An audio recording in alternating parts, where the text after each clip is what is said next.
ایک چڑیا نے خدا سے شکایت کی، میرے اللہ بڑی مشکل سے گھونسلہ بنایا تھا، تو نے طوفان بھیج دیا اور میرا گھونسلہ ٹوٹ گیا ہے۔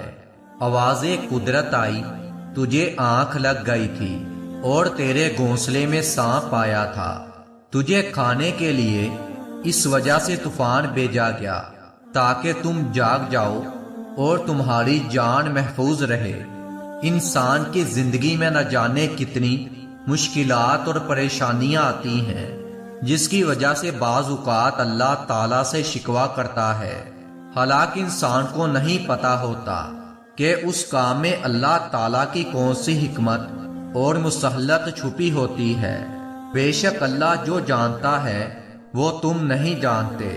اپنی تقدیر کا ہر فیصلہ اللہ کے ہاتھ میں دے دو، اس سے دعا تو کرو مگر شکوہ نہ کرو، کیونکہ جب تم اللہ پاک پر اپنی زندگی کا ہر فیصلہ چھوڑتے ہو تو اللہ پاک بھی وہی کرتا ہے جو تمہارے حق میں بہتر ہوتا ہے۔ اسی لیے تو کہا گیا ہے کہ تم اپنی رضا اللہ پاک کی رضا میں شامل کرو، پھر دیکھنا وہ کس طرح اپنی رضا تمہاری رضا میں شامل کرتا ہے۔ بے شک اللہ تعالیٰ سب سے بہتر فیصلہ کرنے والا ہے، اس کے ہر کام میں کوئی نہ کوئی راز پوشیدہ ہوتا ہے۔